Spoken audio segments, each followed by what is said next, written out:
Précieux Saint-Esprit, nous voulons te recommander ce moment autour de la parole. Nous savons que tu es l'auteur de la parole et que cette parole se transforme en esprit et en vie grâce à ton travail, grâce à ton intervention. Et c'est pourquoi ce matin, nous nous recommandons à toi comme des vases à travers lesquels tu vas déverser des eaux vives et tu vas nous apporter la lumière nécessaire à la compréhension de la parole de Dieu et que cette parole devienne vie en nous au nom puissant de Yahushua. Nous t'avons ainsi prié. Nous ouvrons nos Bibles dans le livre de l'Apocalypse au chapitre 3 et le premier verset. Apocalypse chapitre 3, le premier verset.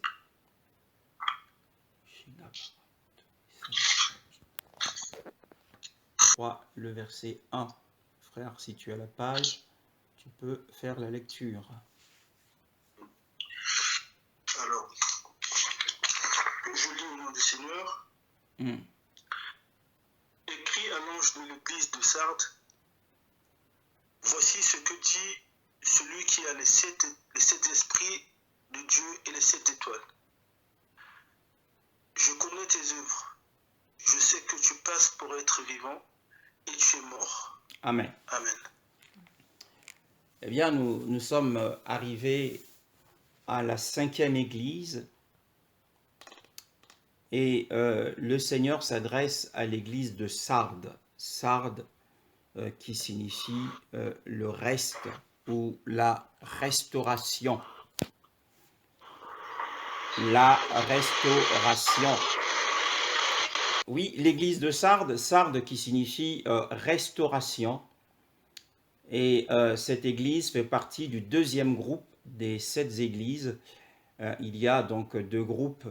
Et un premier groupe est constitué des 3 églises et le deuxième groupe est constitué des 4 dernières. Et Sardes en fait partie. Et la Bible dit, écrit à l'ange de l'assemblée de Sardes, voici ce que dit celui qui a les 7 esprits d'Élohim et les 7 étoiles. Donc nous voyons qu'il y a, le Seigneur se révèle à l'église de Sardes, mais également à nous aujourd'hui comme celui à qui appartiennent les 7 esprits d'Élohim et ensuite les 7 étoiles.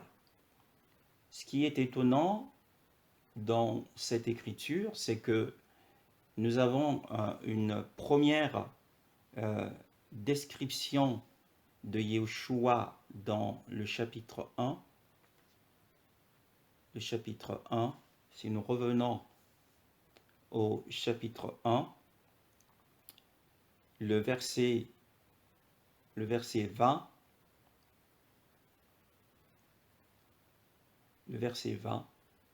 chapitre 1, le verset 20, dit autre chose.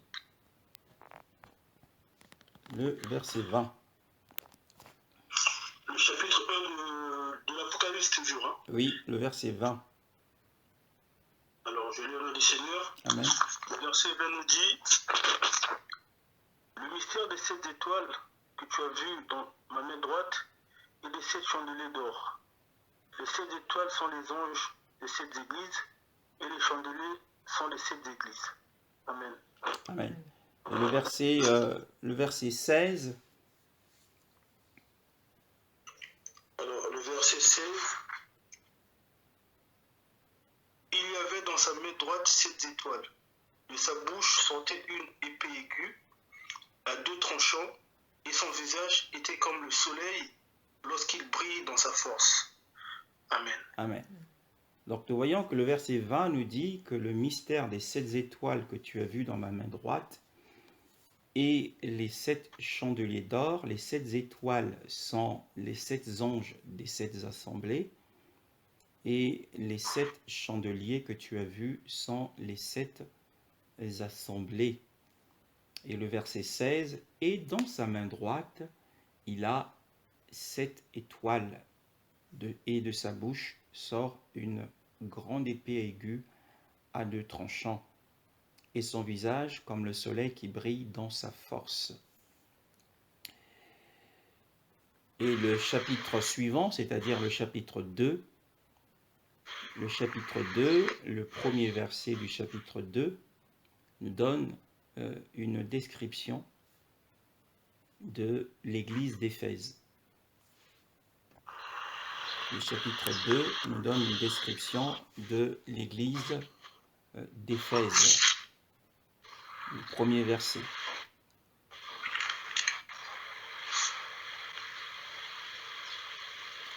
Éphèse, chapitre. Apocalypse 2, premier verset. Alors, je lis le nom du Seigneur. Amen. Écrit à l'ange de l'église d'Éphèse, voici ce que dit celui qui tient les 7 étoiles dans sa main droite, celui qui marche au milieu des 7 chandeliers d'or. Amen. Amen. Et donc, lorsque nous revenons dans le chapitre 3, qui est le chapitre que nous avons commencé d'aborder, au chapitre 3, le premier verset, la Bible nous dit, écrit aussi à l'ange de l'assemblée de Sardes, voici ce que dit celui qui a les 7 esprits d'Élohim et les 7 étoiles. Donc nous voyons comparativement avec les précédents passages qu'il y a une différence, il y a une nuance. La nuance est que à l'église d'Éphèse, au chapitre précédent, au chapitre 2, il est écrit à l'ange de l'assemblée d'Éphèse, voici ce que dit celui qui tient, et celui qui tient les 7 étoiles dans sa main droite. Il tient les 7 étoiles dans sa main droite. Et tandis qu'au chapitre 3, voici celui qui a les 7 esprits d'Élohim et les 7 étoiles.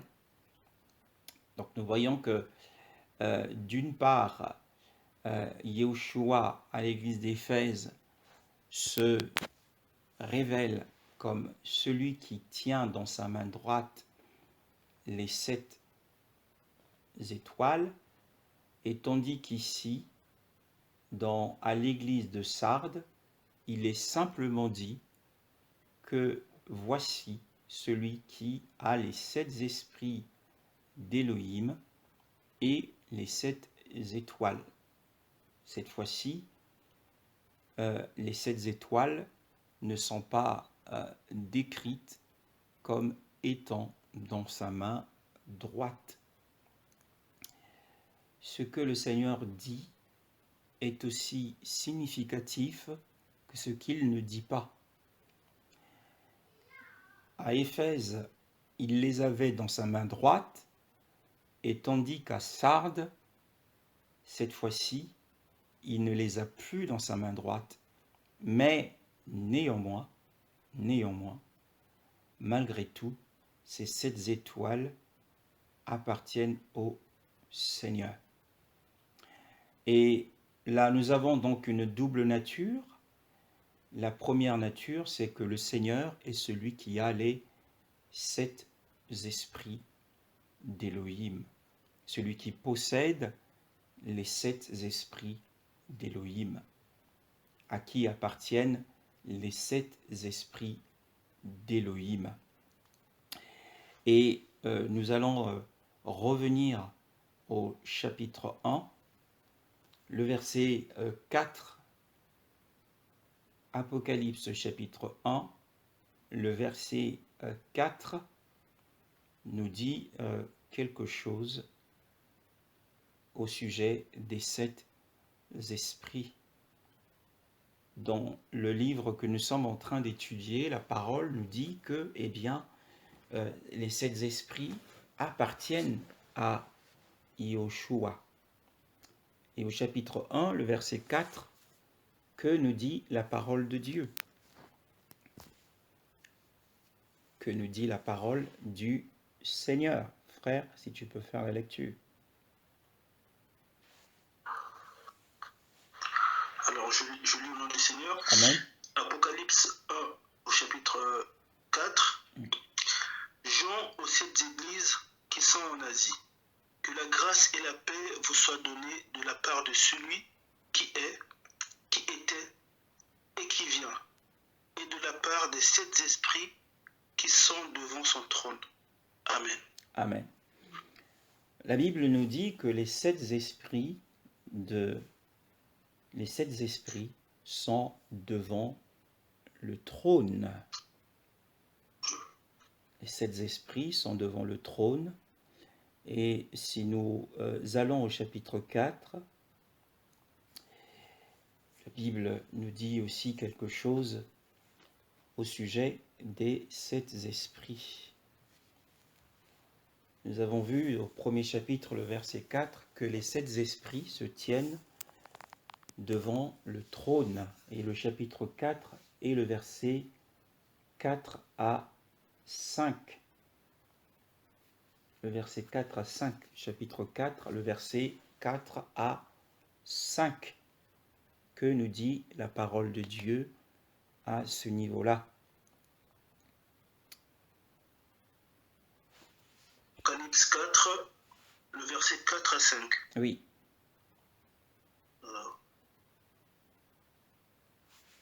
Trône, je vis 24 trônes, et sur ces trônes, 24 vieillards assis, revêtus de vêtements blancs, et sur leurs têtes des couronnes d'or.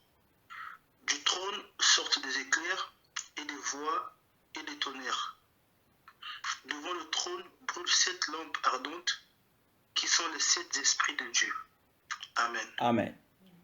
Donc ici, la Bible nous dit de façon claire que, et le verset 5, et du trône, donc du trône d'Élohim, du trône de Dieu, sortent des éclairs, des tonnerres et des voix.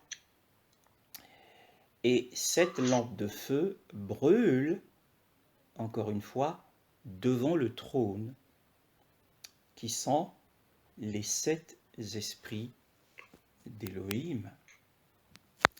Amen. Donc, dans le livre dans la lettre que Yahushua a écrite à l'église de Sardes, il est dit, il se révèle comme celui qui a les 7 esprits d'Élohim, les 7 esprits d'Élohim. Et nous voyons à partir du premier chapitre, le verset 4, que les 7 esprits d'Élohim sont devant le trône.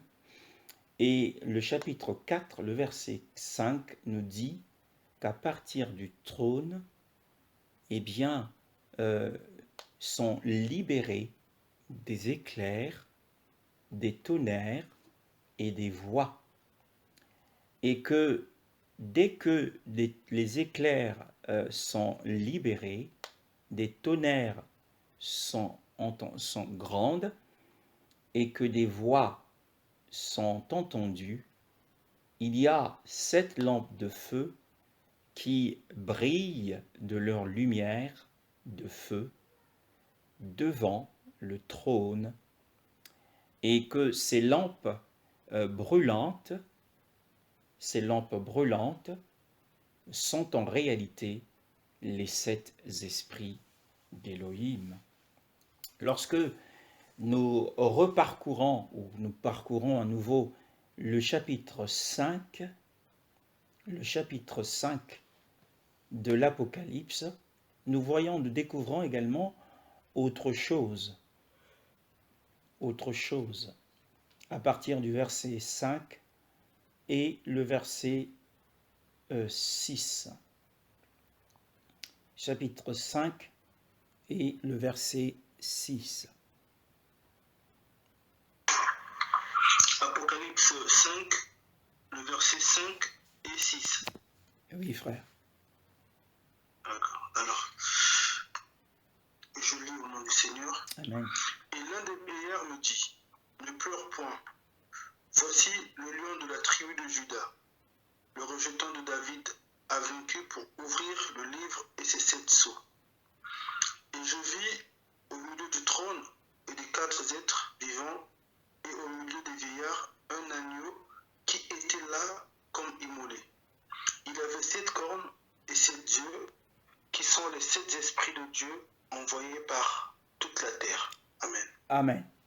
Donc nous voyons que la racine de David, qui n'est autre que Yahushua, a été jugé digne, puisqu'il a remporté la victoire, a été jugé digne d'ouvrir le livre et d'en délier les 7 sceaux.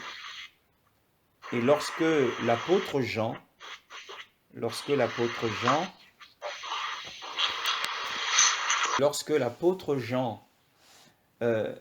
regarde de près, et il voit qu'au milieu du trône et des 4 êtres vivants, et au milieu des anciens, puisqu'il y avait 24 trônes autour du trône principal, qui est le trône d'Élohim, un agneau qui se tenait debout comme immolé, comme tué, ayant 7 cornes et 7 yeux, et qui sont les 7 esprits d'Élohim envoyés par toute la terre.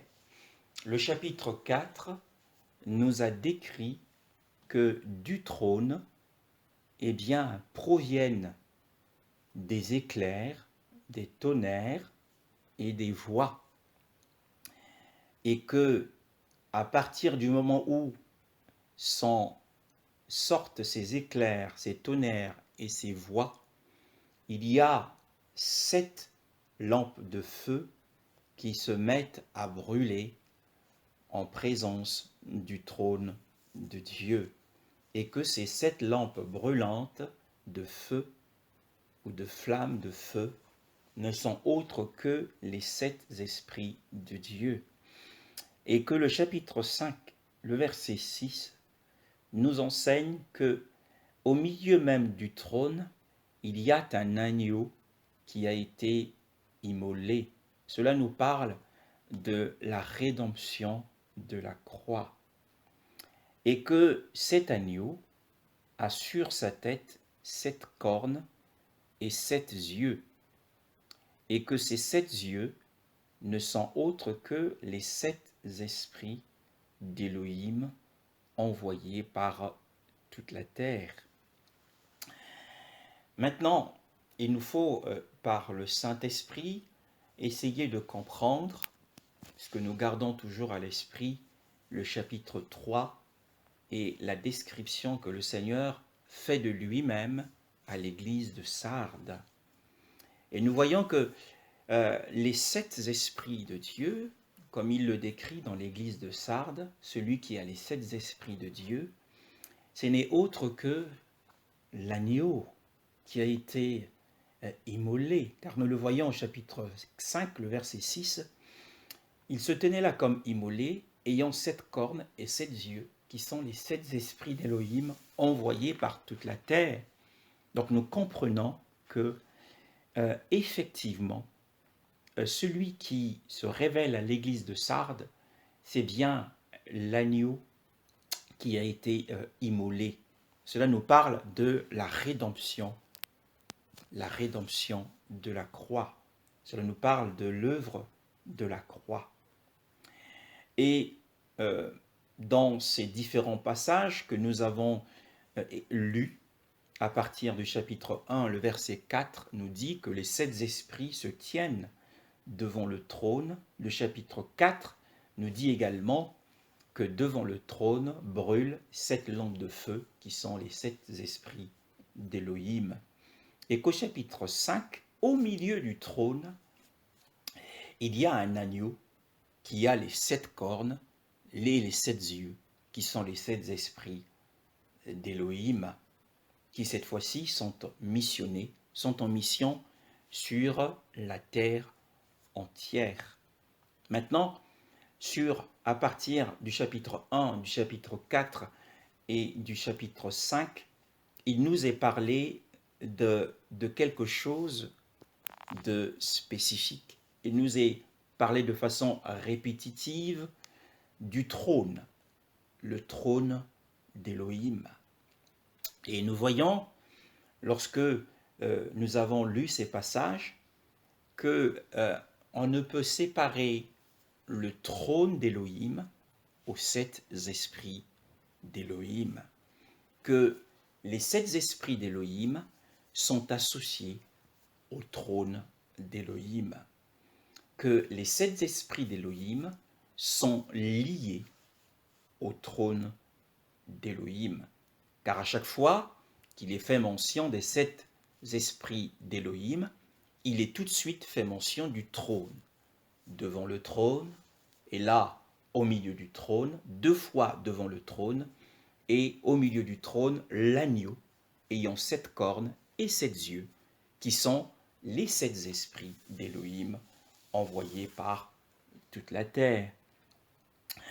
Alors, le trône, qu'est-ce que cela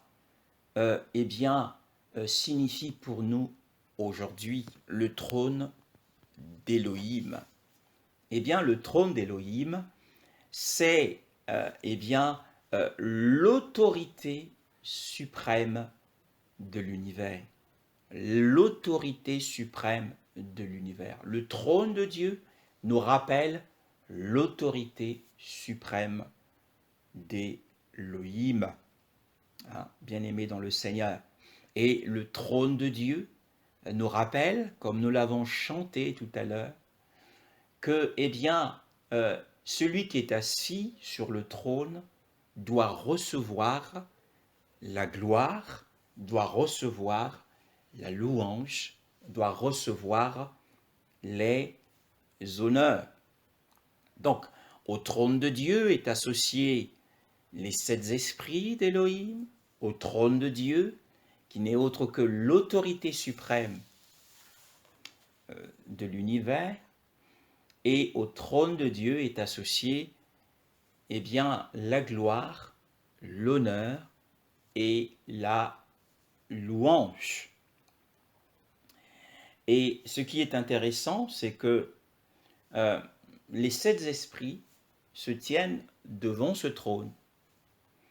Alors, si il est fait mention du trône, nous savons, selon un passage que nous connaissons tous, c'est dans le livre des Hébreux. Dans le livre des Hébreux, au chapitre 4 et le verset 16. Hébreux, au chapitre 4 et le verset 16. Hébreux, au chapitre 4 et le verset 16. Hébreux, chapitre 4 et le verset 16. Oui. Je lis au nom du Seigneur. Amen. Approchons-nous donc avec assurance du trône de la grâce, afin d'obtenir miséricorde et de trouver grâce pour être secourus dans nos besoins. Amen. Amen. Donc nous voyons que au trône de la grâce, nous sommes invités à nous approcher. Au trône de la grâce, nous avons reçu l'invitation de nous approcher avec foi, avec assurance, avec confiance. Et cette fois-ci, c'est dans le cheminement de la prière. Donc, vis-à-vis de nous, nous nous approchons du trône dans un esprit de prière pour obtenir miséricorde, trouver grâce et pour être secourus dans nos besoins. Donc, en ce qui nous concerne, le trône nous rappelle la vie de prière. car si nous sommes en contact avec le trône, c'est par le moyen de la prière. Mais lorsque nous relisons le chapitre 4 et le verset 5, la Bible nous dit « Et du trône sortent des éclairs, des tonnerres et des voix. » Et du trône sortent des éclairs, des tonnerres et des voix. Hébreu nous dit que du trône de la grâce, nous trouvons grâce et nous obtenons miséricorde. Et là, sur ce trône sortent des éclairs, des tonnerres et des voix. Alors, ce qu'il nous faudra saisir par l'Esprit aujourd'hui, c'est que, eh bien, à partir du trône, sont libérés des décrets. À partir du trône, c'est à partir du trône qui représente l'autorité suprême d'Élohim que les décrets sont promulgués, sont proclamés. Les décrets, ce que c'est quoi? Ce sont les décisions, les conseils, la volonté de Dieu. La voix ici, c'est la voix de la parole de Dieu. Le tonnerre ici, eh bien, c'est le jugement de Dieu. Les éclairs ici, c'est la révélation de Dieu. Parce que la Bible nous dit que la révélation de Dieu nous éclaire. Les éclairs, ce sont les révélations. Les tonnerres, ce sont les jugements pour eh bien, produire la crainte de Dieu dans le cœur. Et il y a des voix. Des voix. Alors, ce sont les voix de la parole de Dieu. Ce sont les décisions. Donc, quel que soit, peu importe les circonstances dans lesquelles se trouve l'Église aujourd'hui, peu importe la situation, ta condition dans laquelle tu te trouves, toute décision qui va changer le cours d'une Église, toute décision qui va changer l'état de santé d'un chrétien, d'un saint, d'une sainte, eh bien, dépend de la décision qui va être prise à partir du trône. Et les 7 lampes de feu qui se tiennent devant le trône représentent, eh bien, la source de toute la plénitude de la puissance de Dieu pour exécuter ce que le trône a décidé. Les lampes de feu brûlent, la puissance de Dieu se manifeste à partir du moment où une décision, un décret est libéré à partir du trône. Comme nous l'avons dit, le trône de Dieu, c'est l'autorité suprême de Dieu. Et à partir de cette autorité suprême, un décret est proclamé, une décision est prise, une révélation est donnée, un jugement est porté, une voix de la parole de Dieu est libérée.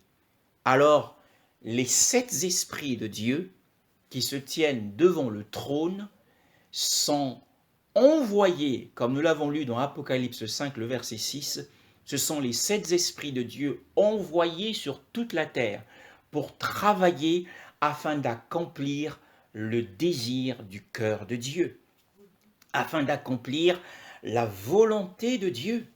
Quand nous parlons du désir du cœur de Dieu, ce n'est autre que la volonté de Dieu. Et quelle est la volonté de Dieu pour l'Église? Quelle est la volonté de Dieu pour ses saints? La volonté de Dieu pour ses saints, c'est que les saints soient en bonne santé, et que les saints prospèrent à tous égards. Que les saints soient victorieux, puisque en cela, le Seigneur a en réserve pour les saints la plénitude de la puissance de Dieu. C'est pour cette raison d'ailleurs que Yeshua, dans l'église de Sardes, se révèle comme celui à qui appartiennent les 7 esprits de Dieu. C'est pour rappeler à Sardes, parce qu'il manquait à l'église de Sardes la puissance du Saint-Esprit d'Élohim. Il lui manquait cette puissance, la vitalité. Il lui manquait la puissance de vie. Il lui manquait la puissance de la guérison. Le Saint-Esprit de Dieu exécute pleinement la volonté de Dieu. Yeshua veut nous rappeler que nous ne devons pas oublier qu'il est celui qui, aujourd'hui encore, possède les 7 esprits de Dieu. Donc, peu importe nos échecs, peu importe nos lacunes, nos manquements, parce que quelquefois, dans notre marche, nous manquons des vertus, les vertus du Saint-Esprit, nous manquons de sainteté, nous manquons de douceur, de fidélité, nous manquons d'humilité, de foi, nous manquons d'amour.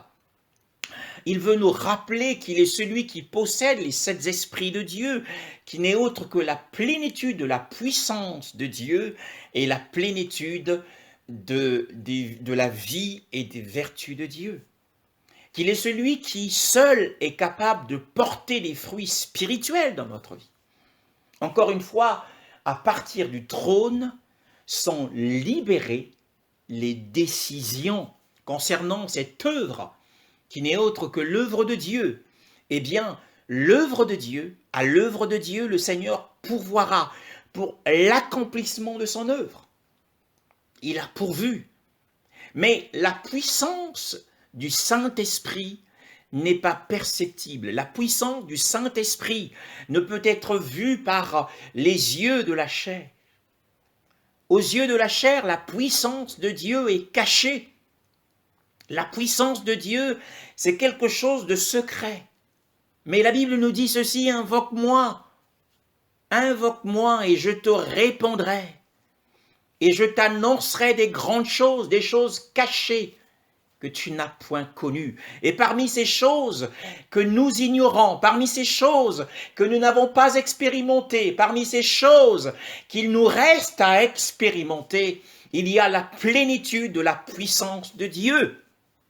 Les 7 esprits de Dieu nous parlent de la plénitude de la puissance et de la vie de Dieu. Lorsque un chrétien est faible dans sa marche, perd l'esprit de prière, eh bien, il n'est plus connecté au trône. Parce que au trône est lié les 7 esprits de Dieu, générateurs de la vie de Dieu, générateurs de la plénitude de la puissance, pour nous faire tenir debout et de marcher.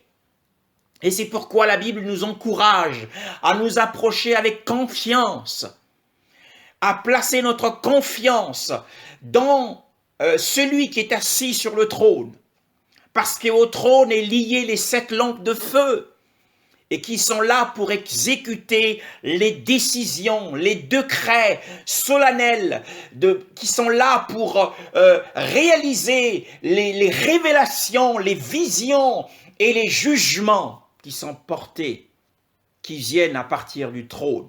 Les lampes de feu apportent leur lumière pour exposer ce qui est caché dans les ténèbres et juger, parce que lorsque viendra l'Esprit du Père que je vous enverrai de la part du Père, il convaincra le monde de justice, de jugement et de péché.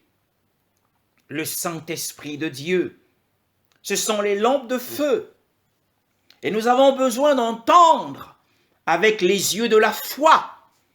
Nous avons besoin de voir, d'entendre avec les oreilles de la foi, et de voir avec les yeux de la foi, mais de saisir également avec les mains de la foi la source de la puissance de Dieu. Nous avons vu que l'agneau de Dieu se tient au milieu du trône et c'est lui qui, tel un agneau, possède des cornes, 7 cornes avec 7 yeux, qui sont les 7 esprits de Dieu envoyés sur toute la terre. Ce qui signifie que les décisions qui sont prises en faveur de l'Église, en faveur des saints, en faveur de ta situation, en faveur de ton problème, eh bien, les décisions qui sont prises lorsque tu t'approches du trône de la grâce, une décision doit être prise. Lorsque nous prions incessamment pour ce qui nous tient à cœur, pour le fardeau que nous avons sur nos épaules, eh bien, celui qui est assis sur le trône prend une décision, car le trône, c'est l'autorité suprême d'Élohim. Du trône sortent des révélations et nous recevons assurément dans l'esprit de prière une révélation, une vision. D'ailleurs, le Seigneur, au cours de cette semaine, pendant que j'étais en prière, a libéré une révélation concernant cette œuvre. Aujourd'hui, cette œuvre est un petit troupeau. Mais il dit dans sa parole, ne méprisez pas, eh bien, ne dédaignez pas les jours de faible commencement, le jour des petites choses, les jours des choses modestes. Eh bien, il a révélé ce qu'il adviendra de cette œuvre, car il pourvoit à l'accomplissement de son œuvre. Et cela, eh bien, est sorti du trône. Mais c'est sur quelle base? Eh bien, lorsque nous prions pour notre guérison, c'est sur quelle base? Quel est le fondement sur lequel nous nous tenons lorsque nous adressons à Elohim une prière? Pour un besoin quelconque, pour une direction, pour entendre la voix de sa parole. Parce que lorsque nous nous approchons du trône, eh bien, c'est aussi pour entendre la voix de sa parole. Nous avons dit au trône est associée l'autorité, représente l'autorité suprême, mais également un autre aspect du trône, eh bien, c'est pour que celui qui est assis sur le trône reçoive la gloire, les honneurs et la louange. Les décisions, les décrets qui sortent du trône, les éclairs qui sont libérés, c'est-à-dire les révélations, les tonnerres, c'est dans le but de rendre gloire à Dieu. Si la décision elle est prise, c'est pour que, par ailleurs, lorsque nous obtenons le résultat, la bénédiction, le cadeau, le don parfait qui vient du Père des Lumières, c'est afin qu'en retour, nous puissions lui rendre gloire. Tel est le but des décisions célestes. Tel est le but de son travail, le travail du Saint-Esprit, envoyé, missionné sur la terre entière. Et eh bien, il est missionné sur la terre entière, sur la base des tonnerres qui grondent à partir du trône. C'est sur cette base, mais il y a une base fondamentale. Au chapitre 5, le verset 6, « Et je regardais, voici au milieu du trône, et des 4 êtres vivants, et au milieu des anciens, un agneau qui te tenait debout comme tué. » Oh, bien-aimés dans le Seigneur, les promesses de Dieu ont pour base la rédemption de la croix. C'est sur la base de la rédemption de la croix qu'une décision sortira du trône en ta faveur. Peut-être est-ce une décision de miséricorde, est-ce une décision d'une grâce spéciale dont tu as besoin pour que tu sois secouru au moment favorable. Mais c'est sur la base de l'agneau qui a été immolé, qui n'est autre que l'œuvre de la croix. Comme nous l'avons chanté tout à l'heure. Oh, bien-aimés dans le Seigneur, ne perdons pas de vue. Eh bien, ne soyons pas des auditeurs oublieux, que Yehoshua, encore aujourd'hui, ce qu'il a fait au commencement de l'Église, à la Pentecôte, avec les disciples, eh bien, les prenant dans la puissance, ils ont témoigné avec puissance. Avec puissance. Et d'ailleurs, lorsqu'ils priaient, la Bible dit que le lieu où ils étaient assemblés tremblait. Et le Seigneur accomplissait de par leurs mains des miracles, des prodiges et des guérisons. Oh, bien-aimés dans le Seigneur, c'est sur la base de cela. Et Yehoshua rappelle à l'église de Sardes, oh, église de Sardes, Église de Sardes, souviens-toi que je suis celui qui encore aujourd'hui, maintenant est la racine et la source de toute puissance. J'ai l'impression que tu as oublié que je possède encore aujourd'hui les 7 esprits de Dieu que j'ai manifestés au temps de la Pentecôte. J'ai l'impression que tu as oublié cela. L'église de Sardes, c'est l'église de l'histoire du réveil dans l'histoire chrétienne. L'histoire du réveil, car il possède non seulement les 7 esprits de Dieu qui nous parlent de la source de puissance, mais il possède également les 7 étoiles. Or, une étoile c'est un astre brillant et représente les 7 anges des églises, c'est-à-dire les 7 dirigeants, les 7 responsables. Dans chaque église, il a établi un responsable. Celui qui établit dans les églises, c'est Yehoshua. Il a établi des prophètes, il a établi des apôtres, des évangélistes, des docteurs et des bergers.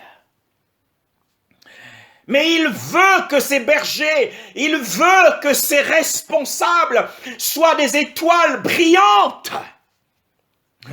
Soient brillants. Ce sont des revivalistes, des gens qui apportent le réveil. Et dans l'histoire de l'Église, puisque l'Église de Sardes est prophétiquement et communément reconnue par les professeurs de la Bible comme étant l'Église qui représente l'Église, comme étant l'Église historique, bien sûr, qui représente aujourd'hui l'Église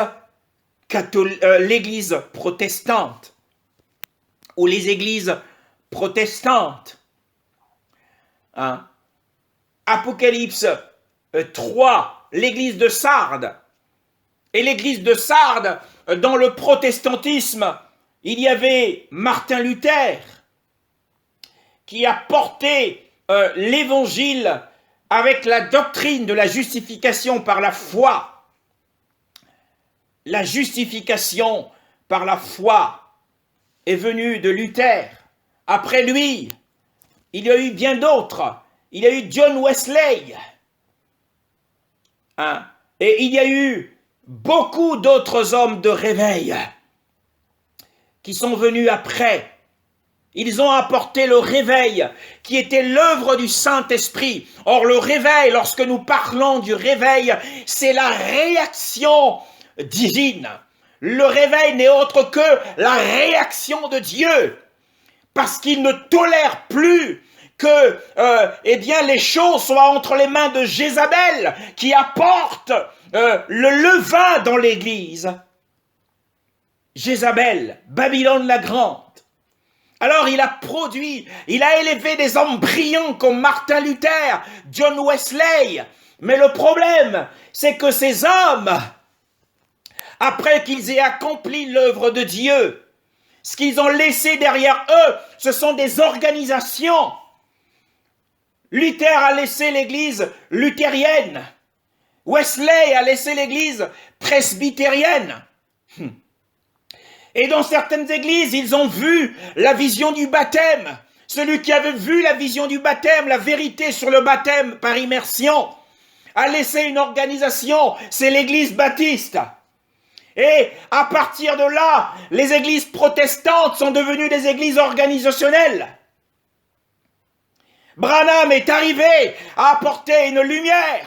Et après lui, c'est l'église branhamiste qui a continué. Et c'est pour ça que Yeshua dit, tu as un nom, nous parlerons de cela plus tard. Tu as de la renommée, mais tu ne sais pas que tu es mort. L'histoire des réveils. Et le Seigneur veut susciter des hommes brillants, capables de briller et de produire le réveil. Le Seigneur a suscité dans les années 1800 jusqu'aux années 1900 un certain John Lake, qui était aussi un homme de réveil, de guérison. Mais après lui, il s'est élevé des hommes idolâtres qui allaient jusqu'à sa tombe pour le supplier pour avoir la puissance. Le Seigneur dit, c'est moi qui possède les 7 puissances de Dieu. L'esprit de puissance, c'est le Saint-Esprit. Le Saint-Esprit peut encore se manifester aujourd'hui. Pour cela, il faut que nous nous approchions du trône. Pour cela, il faut que nous ayons confiance en la source de puissance. Mais nous avons une fois de plus dit que la source de puissance n'est pas visible à l'œil nu. Mais la source de puissance de Dieu, la source de puissance d'Élohim, c'est pour la foi. Là où il n'y a pas de foi, il n'y a pas de grande foi, et il n'y a pas la puissance de l'esprit. La puissance de l'esprit, c'est pour les yeux de la foi. La puissance de l'esprit, c'est pour les oreilles de la foi, afin d'entendre la voix. Souvenez-vous, dans les évangiles au chapitre 12, le chapitre 12, eh bien, nous parle d'un incident.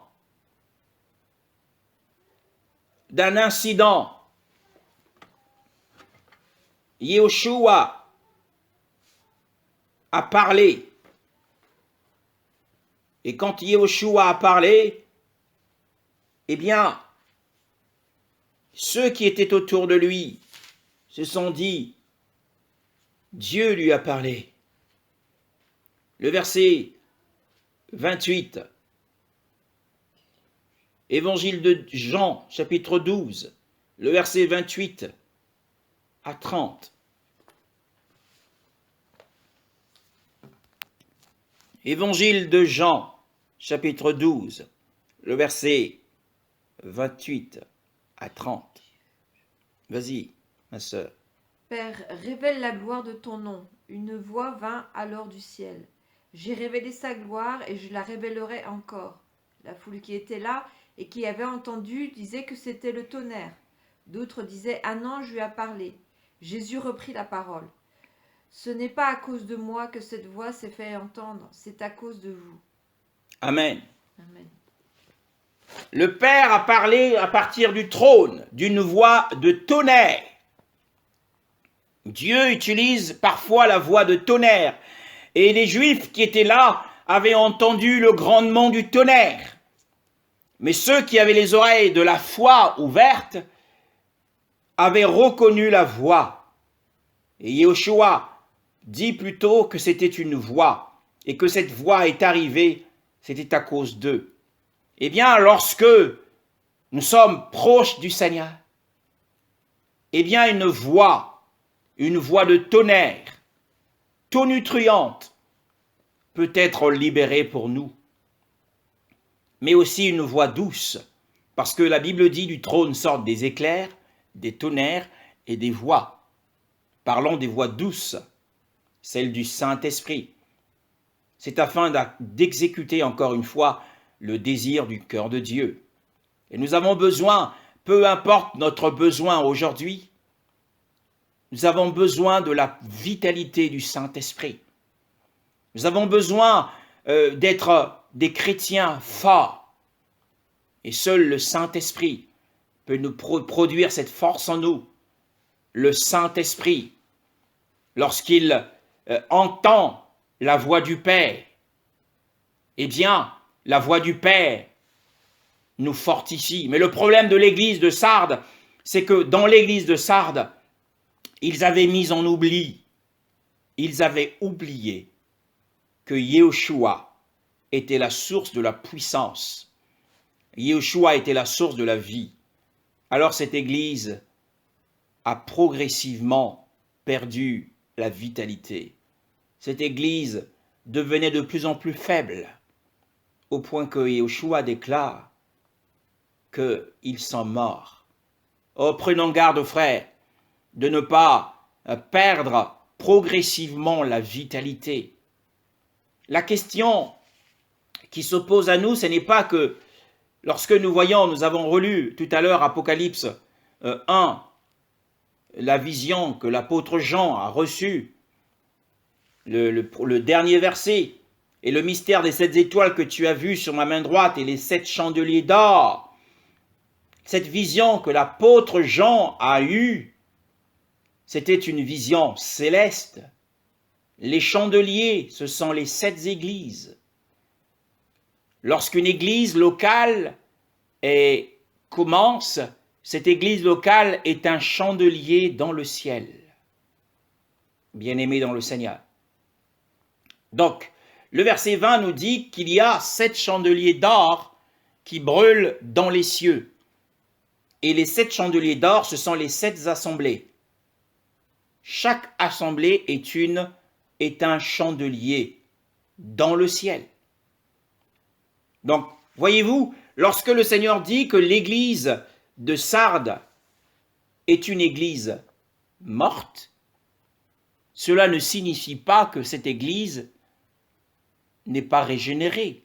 Cela ne signifie pas que cette église n'est pas née de nouveau. Cela ne signifie pas que les saints qui fréquentent cette église n'ont pas la vie de Dieu, puisque chaque église est un chandelier dans le ciel. L'église de Sardes a un chandelier dans le ciel. Mais cette mort dont il est question, c'est la mort dans les œuvres, dont nous parlerons prochainement. Mais ce que nous devons retenir, c'est que c'est le Seigneur qui a les 7 esprits de Dieu, qui possède les 7 esprits de Dieu. Donc les dons spirituels viennent du Seigneur lui-même. C'est lui qui les possède, et les 7 esprits de Dieu pour l'utilité de l'Église locale. Les dons spirituels sont limités à l'Église locale. Mais selon Éphésiens, nous allons essayer de comprendre cela, bien-aimés dans le Seigneur, pour que cela soit clair, pour terminer cet enseignement. Éphésiens au chapitre 4. Éphésiens au chapitre 4. À partir du verset 7. Éphésiens au chapitre 4, à partir du verset 7. Oui. Cependant, à chacun de nous, la grâce a été donnée à la mesure du don de Christ. Continue. C'est pourquoi il est dit, il est monté sur les hauteurs, il a amené des prisonniers et il a fait des dons aux hommes. Or, que signifie il est monté, sinon qu'il est aussi d'abord descendu dans les régions les plus basses de la terre. Celui qui est descendu, c'est celui qui est monté au-dessus de tous les cieux, afin de remplir tout l'univers. C'est lui qui a donné les uns comme apôtres, les autres comme prophètes, les autres comme évangélistes, les autres comme bergers et enseignants. Il l'a fait pour former les saints aux tâches du service en vue de l'édification du corps de Christ. Amen. Amen. Donc le but pour lequel le Seigneur parle, ces 7 esprits, donc les 7 étoiles nous parlent des 7, ce sont les 7 anges, des 7 églises, et celui qui administre cela, c'est le Seigneur lui-même. Il administre cela, c'est le Seigneur lui-même qui administre cela, et il a établi, non pas dans une église locale, dans une localité, mais pour le corps universel du Christ, universel du Mashiach. Il a établi des apôtres, des prophètes, les évangélistes, les bergers et les docteurs.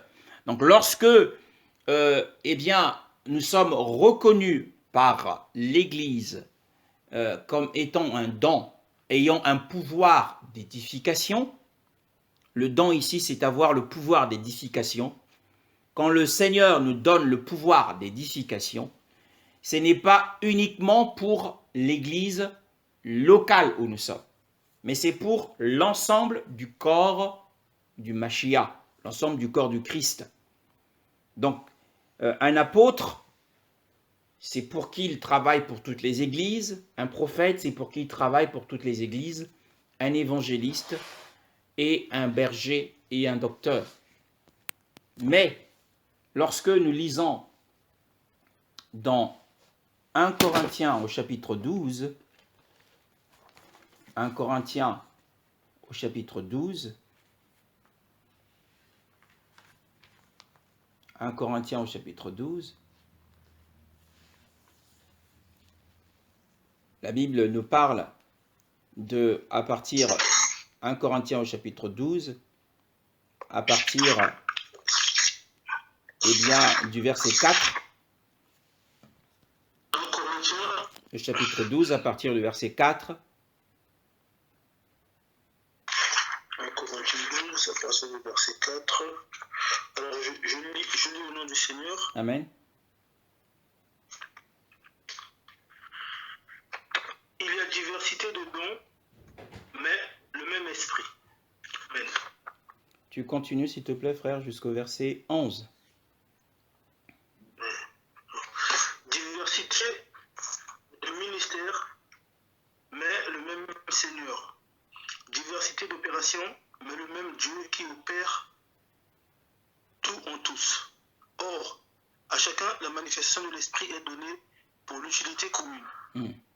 En effet, à l'un est donné par l'esprit une parole de sagesse, à un autre une parole de connaissance selon le même esprit, à un autre la foi par le même esprit, à un autre le don des guérisons par le même esprit, à un autre le don d'opérer des miracles, à un autre la prophétie, à un autre le discernement des esprits, à un autre la diversité des langues, à un autre l'interprétation des langues. Un seul et même esprit opère toutes ces choses, les distribuant à chacun en particulier comme il veut. Oui. Amen. Amen. Donc nous voyons que les dons du Saint-Esprit, cela fait partie des 7 esprits d'Élohim, eh bien les dons du Saint-Esprit sont ici donnés pour une église locale. C'est limité à une église locale. Par contre, les dons du pouvoir d'édification, c'est pour l'ensemble du corps de Christ.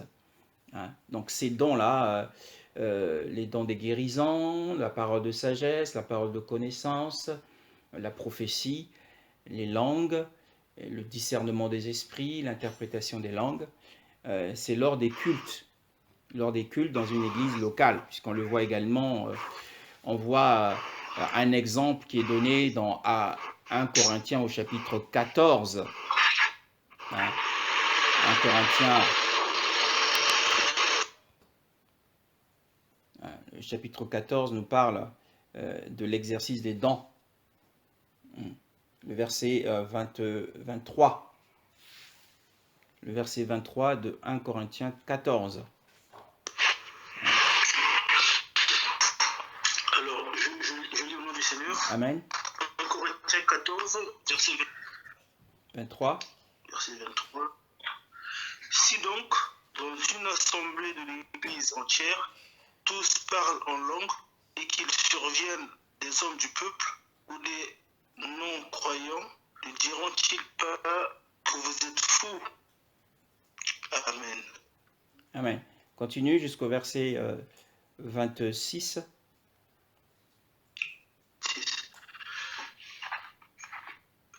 Mais si tous prophétisent et qu'il survienne quelque non-croyant ou un homme du peuple, il est convaincu par tous, il est jugé par tous. Les secrets de son cœur sont dévoilés de telle sorte que, tombant sur sa face, il adorera Dieu et publiera que Dieu est réellement au milieu de vous. Que faire donc, frères, lorsque vous vous assemblez? Les uns ou les autres parmi vous ont-ils un cantique, une instruction, une révélation, une langue, une interprétation? Que tout se fasse pour l'édification. Amen. Amen. Donc nous voyons, hein, c'est cette vision que nous devons garder de l'Église et des cultes. Donc chacun doit, lorsque nous nous rassemblons, peut lire un psaume, peut donner un enseignement, peut apporter une langue, une révélation, une interprétation, un chant, peut chanter, et tout cela pour que nous soyons tous édifiés. Donc nous voyons que les dons spirituels sont pour l'Église locale, dans la localité où nous sommes, lorsque nous nous rassemblons, et que les dons, le pouvoir d'édification, comme les apôtres, tout ça, les apôtres, les prophètes, les évangélistes, les docteurs, les bergers, c'est pour l'ensemble du corps du Mashiach. Donc tout cela, eh bien, c'est une réserve qui est faite pour l'Église. Elle est destinée pour l'Église. Et c'est le Seigneur, il est celui qui a les 7 esprits d'Élohim et les 7 étoiles. Donc les 7 étoiles nous parlent de l'administration, comment le Seigneur administre, il établit qui il veut.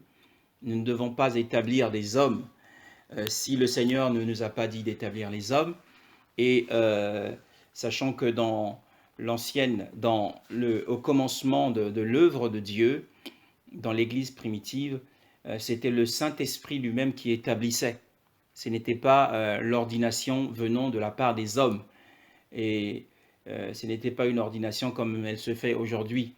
C'est le Saint-Esprit qui demande à l'homme de se lever. Donc on voit que les 7 étoiles qui appartiennent au Seigneur représentent ici l'administration de Dieu dans le corps. Et que les 7 esprits, c'est à la fois pour la vie, c'est une question de vie, mais c'est aussi une question des dons spirituels que le Saint-Esprit distribue à chacun comme il l'entend, pour que nous soyons tous construits et édifiés. Donc nous devons ne pas oublier cela et rechercher cela devant le trône. Et la décision viendra du trône pour l'orientation et le progrès de l'œuvre de Dieu sur la terre. Nous te bénissons, Seigneur, pour ta parole. Nous te louons pour ce message de ce matin. Tu te révèles à nous ce matin comme celui qui possède, à qui appartiennent les 7 esprits de Dieu qui se tiennent devant le trône pour exécuter, travailler en faveur des saints. Tu veux encore travailler en notre faveur aujourd'hui. Tu veux travailler dans nos corps. Tu veux travailler pour que la gloire te revienne. Tu es honoré lorsque nous avons la victoire sur le péché, sur le monde, sur la maladie, lorsque nous avons la victoire sur l'oppression satanique, lorsque les portes s'ouvrent pour nous. L'honneur, la gloire et la louange te sont rendus. Tel est le but du trône. C'est l'autorité qui libère une décision que le Saint-Esprit exécute, qui sont les 7 esprits de Dieu, envoyés sur toute la terre sur la base de l'œuvre de la croix et pour l'accomplissement des désirs de ton cœur. Oui, le désir de ton cœur, c'est notre bien. C'est un projet de paix que tu as pour nous. Et merci Seigneur de faire de nous des chercheurs qui s'approchent du trône et qui portent les regards. Oui, c'est ce qui est important aujourd'hui, c'est que nous puissions porter les regards vers celui qui possède les 7 esprits d'Élohim et les 7 étoiles. Nous ne voulons pas détourner notre attention de ce fils d'Élohim, de Yeshua, de l'agneau qui est comme immolé pour nous livrer à des œuvres mortes, mais nous voulons garder nos regards fixés sur toi, Seigneur, car nous savons que tu es la source de toute plénitude, la plénitude de la sagesse, parce que les 7 yeux nous parlent de la plénitude de la sagesse. A-t-on besoin, manquons-nous de sagesse sur terre pour comprendre les situations, pour comprendre le déroulé de notre destinée? Manquons-nous de sagesse pour comprendre les mystères? Eh bien, tu es la source de cette sagesse.